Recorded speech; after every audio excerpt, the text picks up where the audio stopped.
또 이제 저희들이 이제 지금까지 설명드린 것은 주요 3대 영양소인 탄수화물, 단백질, 지방에 대한 얘기를 했는데 우리가 또 필요한 것이 이제 비타민이죠. 비타민. 비타민은 바이타민, 이게 생명하고 관계되어 있다는 의미이고요.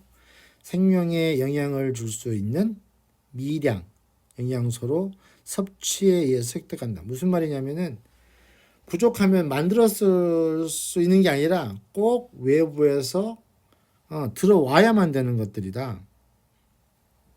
그러니까 이게 만들어 쓰지 않는다는 거니까 꼭 섭취를 해줘야 되는 건데 아주 조금 필요한 것이다. 조금 필요한 것으로 해서 공장을 만들진 않고 그런 것들은 사서 쓰겠다.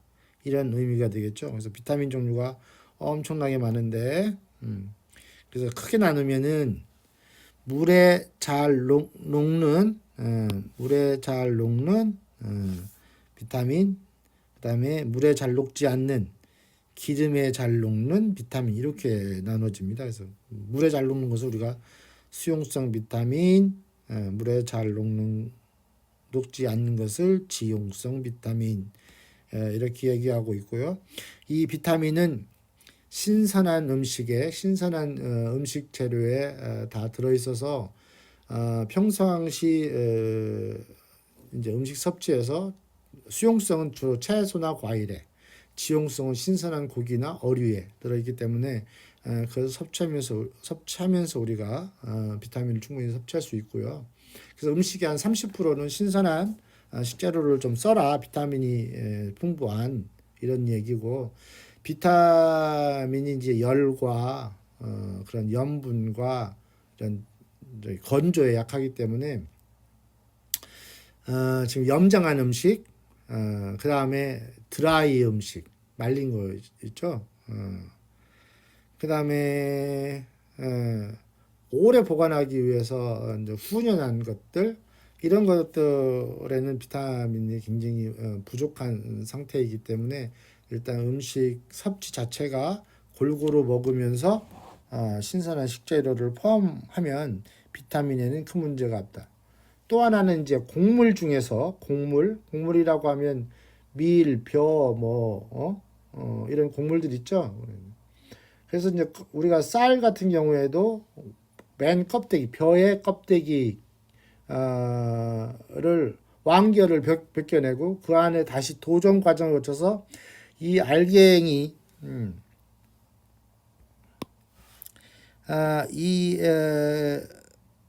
곡물 쌀 있다면은 얘를 이제 우리가 이렇게 껍데기를 막 벗겨내죠.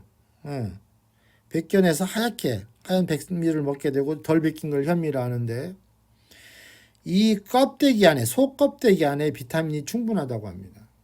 그래서 옛날 사람들이 비타민 때문에 어떤 질병 걸리지 않는 이유가 비타민을 우리가 종합 비타민 먹지 않는 옛날 사람들이 비타민 얘기는 없거든요. 그래서 이제 언제 비타민 얘기가 있냐면 긴 시간 항해할 때 염장한 음식이나 드라이 음식, 말린 음식을 가지고 가서 먹을 때 이런 비타민 부족 현상들이 나타났었는데 현재는 그래서 이렇게 음식을 도정하지 않은 음식, 곡류를 먹으면 비타민 충분하다. 또 무기류, 우리가 아주 소량 필요한 금속 이온들도 충분히 여기에 들어있다 해서 요새 에너지바, 산에 갈 때 먹는 에너지바 또는 단백질바, 통곡바 이렇게 쓴 것이 이제 외국에서도 유행하는데 보니까 이렇게 비타민과 무기질을 보충하기 위해서 칼로리는 줄이면서 꼭 필요해서 외부에서 들어와야 되는 비타민과 무기질을 보충하기 위한 것들이 이제 이렇게 판매되고 있다. 그래서 빵도 하얀색 밀가루로 만들지 않은 통밀빵 이런 것을 지금 상품화하는 이유가 바로 비타민하고 다음 설명드릴 무기질의 관계가 있다. 자, 필수 무기질이라고 했는데요.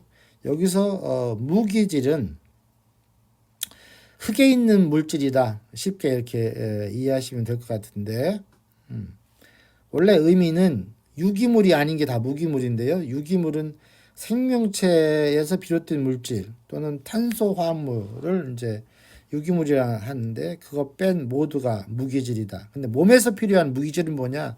대부분 금속 이온입니다. 금속 이온.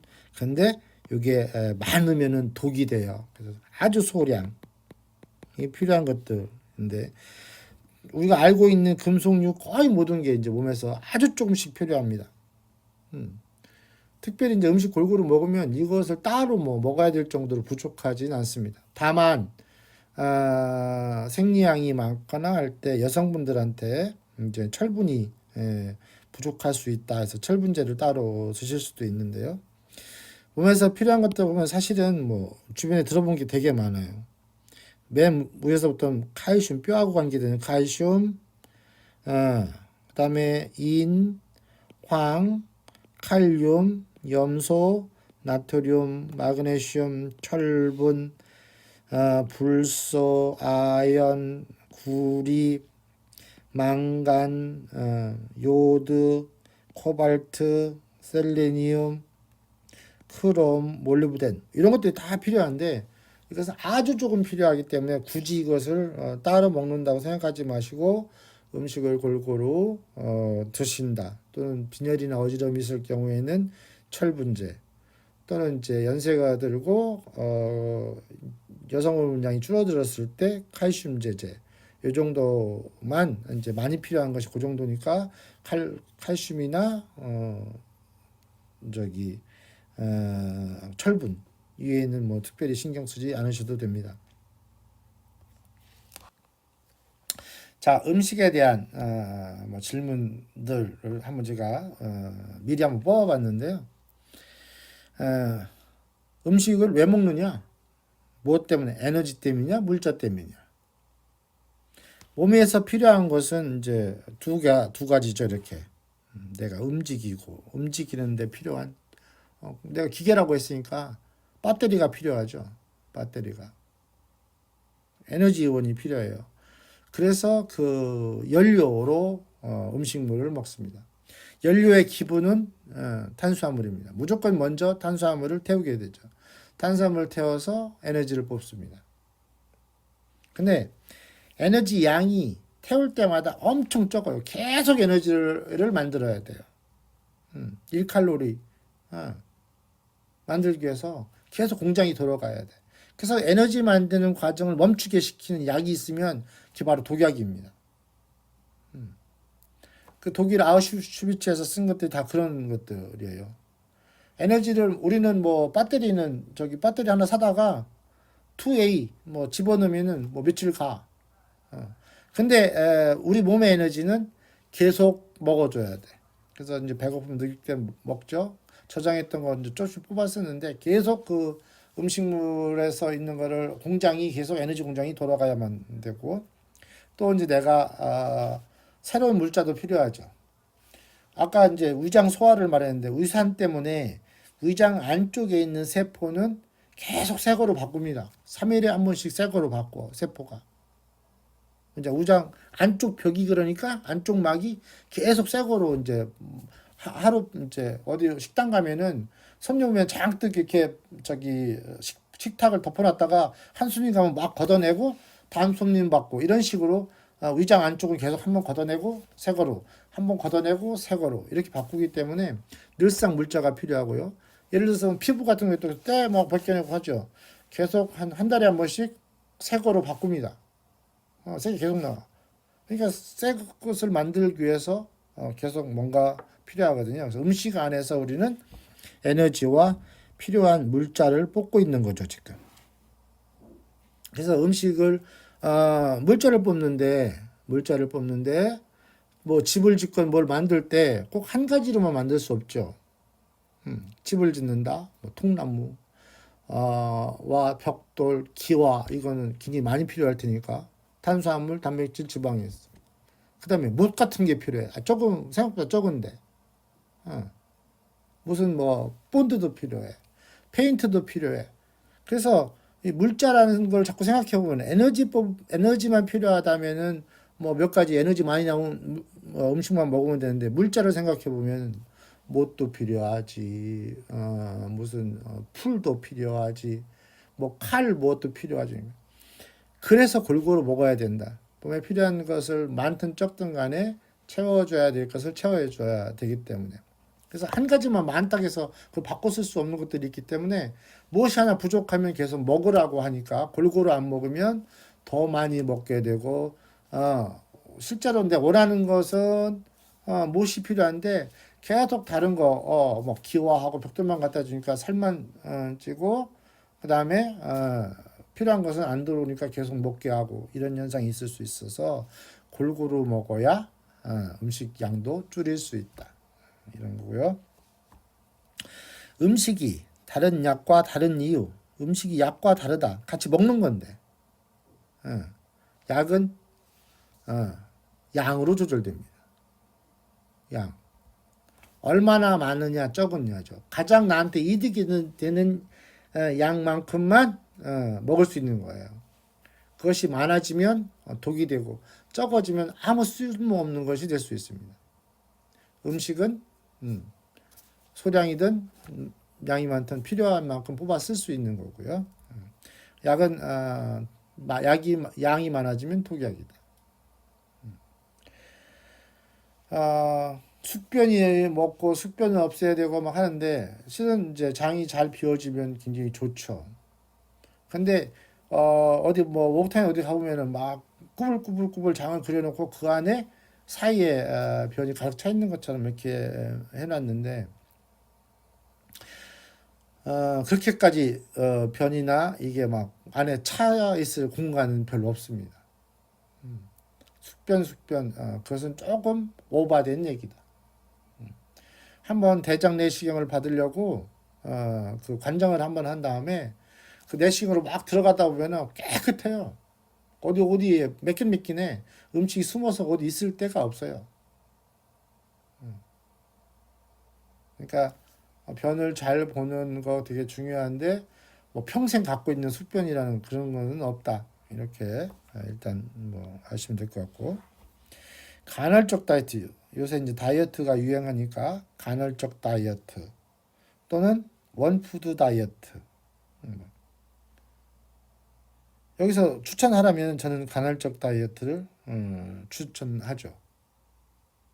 그래서 항상 일정한 양이 필요한 양만큼 들어왔다 나갔다 하는 이런 규칙적인 게 제일 중요하긴 하지만 정말 다이어트를 원한다면 원푸드 다이어트는 우유하고 배치되죠. 물자가 필요한데 다양한 음식 섭취가 안 되니까 나한테 필요한 것들이 부족할 수 있는 부족 현상이 나타날 수 있으니까 추천하지 않는 바고 간헐적 다이어트는 골고루 먹되 그 식사하는 간격을 좀 뭐 넓혔다 줄였다 한다는 거죠. 예전에 우리가 오랜 시간 지구상에 살면서 이렇게 수렵 생활할 때는 한동안 못 먹을 때도 있어. 왜? 겨울에 뭘 잡아야 되는데 고기를 잡지를 못해가지고 한동안 뭐 음식을 못 먹을 때도 있고요. 이렇게 굶었다가 또 먹다가 하는 거에는 몸이 어느 정도 유전적으로 익숙함이 있습니다.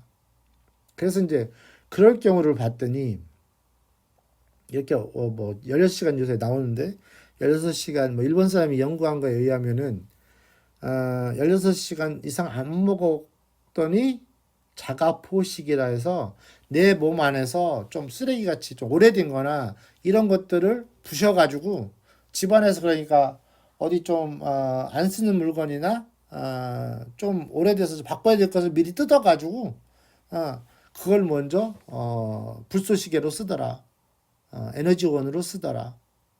그러니까 그렇게 하면은 몸에서 이제 남는 부분을 먼저 뜯었을 테니까 좀 다이어트에 도움이 될 거다. 이게 이제 간헐적 다이어트라 하고 그렇게 나한테 있는 것 중에서 좀 낡은 것을 먼저 뜯어 쓰는 것 이것을 자가포식이라고 합니다. 자가포식. 자가포식 현상이 일어나는 걸 보니까 최소 16시간 이상 음식 섭취가 없어야 되더라. 이런 것 때문에 지금 간헐적 다이어트가 뭐 뜨고 있고 또는 뭐 간헐적 금식 또는 뭐 16시간 이상 뭐 금식하는 이런 것들이 뜨고 있는데 늘상 하여튼 주장하는 바는 음식이라는 것은 신선한 재료가 30% 정도 포함된 음식이면서 골고루 여러 가지 영양 성분이 다 들어있는 다양한 음식을 섭취한다. 이게 기본입니다. 과하지 않게. 다만 현재 이제 영양 상태가 과한 상태라면 다이어트가 필요할 경우 이렇게 간헐적 다이어트는 뭐 가능하리라 본다. 그러나 원푸드 다이어트, 디톡스 다이어트 이것은 어떤 건강에 뭐 살 빼는 데 도움이 될지는 제가 확신할 수는 없는데 뭐 도움이 되겠죠. 아무래도 칼로리가 적게 들어가면.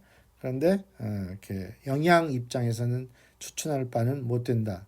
이렇게 설명드릴 수 있겠습니다.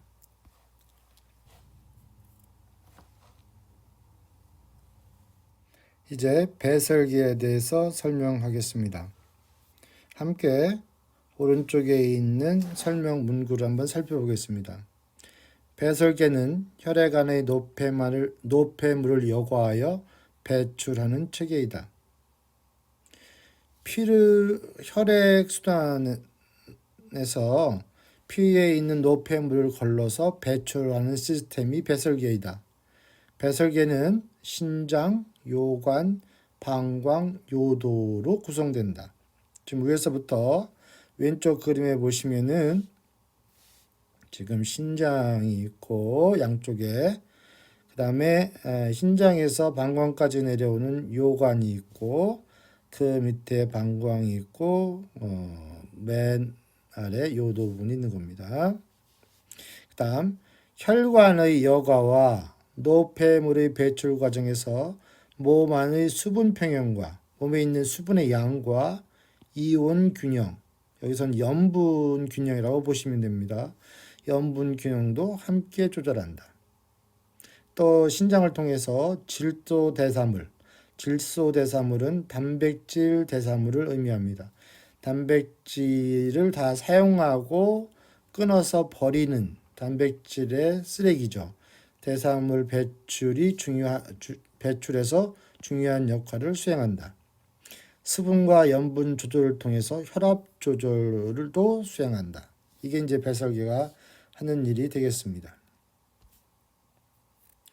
자, 신장, 맨 위에 있는 신장은 혈장 물질 중에서 상대적으로 작은 그러니까 혈구, 적혈구나 백혈구는 이제 통과하지 않고 이 신장을 통해서 이제 걸러내죠.